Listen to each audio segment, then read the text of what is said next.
All right, so this one is a bit out of left field, but should Collingwood be doing their due diligence on acquiring Jamarra Ugle-Hagan from the Doggies? Let's look into it. Now, there's no real rumours linking Collingwood to Jamarra. This is a more hypothetical what-if situation. Um, I just really want to sort of deep dive into Jamarra, what he would bring to the Pies. Would he be worth it with all of those sort of personal issues that he's been dealing with this year? Obviously, he didn't play a game in 2025. We know that Gold Coast are looking into him. We can talk a little bit about that later. But I just think it's a good bit of a thought exercise. And if anyone can change a player around, it is Collingwood and Craig McRae.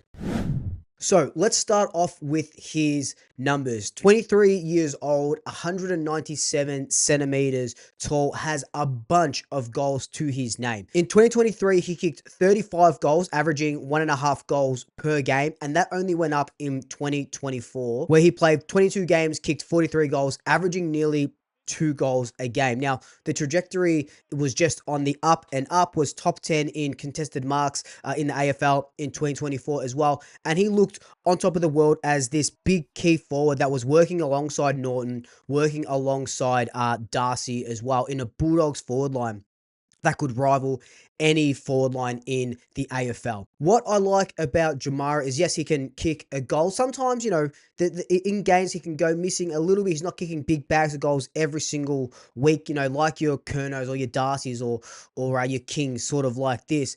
But his athleticism can really take a contested mark, eats us up whenever we've played against him, and just very young, would fit our list profile really, really well. But it would be remiss of me not to talk about what happened in 2025 and why he's probably definitely played his last game for the Doggies. Yeah, well, Jamarra, I'm not sure what Jamarra's issues are, but if you... I'll tell you, Jamarra's acted the GOAT. Last year in the final series, he was out and about before the Western Bulldogs played Hawthorn, got 4 touches in that game. Coach was absolutely filthy. Captain was absolutely filthy. And he's had a big summer off the field. Some say maybe they need to put a red rope at the front of the Whitten Oval to get him to turn up. But I'm being hard on him because I really like Jamarra Ugle-Hagan, and I'm watching a kid just ruin his opportunity for something that's never going to come around again. So in 2025, there was a lot of off-field struggles, mainly around mental health, how he prepared himself for training, for games, took a lot of time away from the club. Even at one stage on a podcast, he said that, he had to give his car keys to one of his mates because he was afraid to get in the car and drive himself. So there's a lot of mental health battles there. And as someone who's gone through mental health battles myself, I can really empathize with him and what he has gone through, and hopefully he's gotten on the end of it now and really looking after himself, because at the end of the day, football, it comes second to your mental well-being and your mental health. There were a couple of other incidents that were reported that I'm not really going to get into too much on this. You can sort of go on to Google and the news sort of stuff if you want to sort of look into that as well. But with the mental health stuff, he was getting on top of it. His last game was in 2024 in an elimination final. I think that was a VFL elimination final. And as a former number 1 draft pick, it just looks like he's played his last game in Bulldogs colours.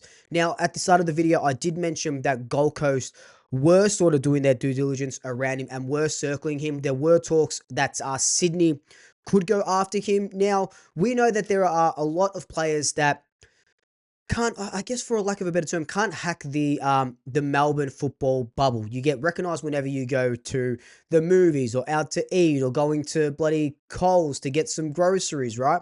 So a player like Jamarra, kind of like when Buddy went to Sydney, you get out of that bubble. No one really knows you. You can be anonymous when you're doing your things. So maybe that's what Jamarra needs if he wants to play football. But if he wants to play for the Pies, goddamn, wouldn't say no, that's for sure. Gotten rid of it, so... Ugle-Hagan, curling ball, sneaks it in, and the Dogs. Now, let's look at our forward line for a second. In the preliminary final against the Lions, Jamie Elliott, Tim Membry, Brody Mychek, all lined up there. You got Bo McCreary, Lockie Schultz, Obviously not really your big key forwards. And if you just look at our key forwards, McStay, Cox, Myercheck, Membry, Charlie West is very young right now. Noah House is very young right now. So it's just mainly those 4 guys. Of those 4 guys, McStay was fit, didn't get picked over a cooked Brody Myercheck. Brody Myercheck will be probably most likely be leaving to go to Melbourne. Mason Cox, we don't know if he's going to get another year here next season. Tim Membry has done everything right. He's still contracted, but is getting a little bit older. Same with Dan McStay. He is getting a little bit older as well. Yes, we got Charlie West waiting in the wings. Yes, we got Noah House if he does get a contract extension. And we've got Jack Buller coming in from Sydney. All project players, not that, these guys aren't going to come in and kick you 40 goals in a season straight away. I think Jamarra would fit absolutely perfect in our team, especially if Brody Myercheck leaves. It does, maybe it stunts the growth a little bit of like a Charlie West or a Buller. But what it does is it keeps you in contention for premierships and for finals. If you can bring in a big athletic full forward, young full forward that you can grow your team around. So, we know how good he is athleticism-wise, can take a really good contested mark. I think he was averaging around 5 marks per game in 2024. And, contested marks as well. Imagine Nick Dacos hitting him out, lace out. If he can buy into the culture, that would be incredible. The only sort of knock I kind of have on him at the moment is his defensive work rate. We know we do that high press. It's all about getting the ball to ground. It's all about the tackles inside 50. I know that's why we have Schultz and Bo and Elliott if he's still there, and Bobby as well. And that I know we have those players, but Myercheck does his defensive work rate is great. McStay when he's there, Membry, thereabouts as well. Jamarra would really have to buy into that defensive work rate and not just try and, not that he does, but he wouldn't just be able to cherry pick goals coming through. You have to do those second, third, and fourth efforts. So that's probably the only knock I have on him. But everything else is just such a positive. Ugle-Hagan around the corner. Good looking ball. Goal number 4 for the Dogs. Back to Richards. Now they decide to get some speed up. Daniel. Love him sticking it inside 50. Waitman. Ugle-Hagan again.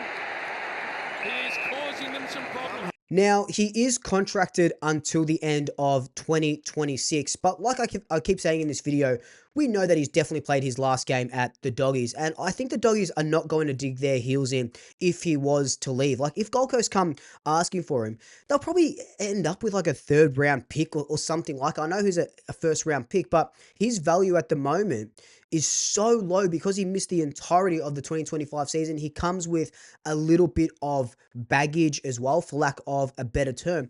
I think Collingwood should really throw their hat into the ring for him if they think he's, 1, doing okay, like mentally, like if we can really help him out there. 2, if he can buy into the culture. And 3, if they think he's going to make our team better. Barry Karp, the president of Collingwood, and even Fly has come out and said, we're not going to stand still in the pursuit of getting better. Someone like Jamarra, who could come to the Pies for really, really cheap, would not only make us better in the short term, would make us better in the long term. So I know it comes as a little bit of a risk with everything that happened in 2025, but you look at the leaders around the club. Nick Dacos, Josh Dacos, Scott Pendlebury, still side bottom, Howie, McStay's in the leadership group, Jamie Elliott, Fly at the helm, Leper. We've got such a great club and club people around us that I think if anyone will welcome Jamarra with open arms, it's really going to be Collingwood. I know other teams could as well, and obviously I'm Collingwood biased, but I just think he would be a perfect fit and he would really, really help us in that forward line.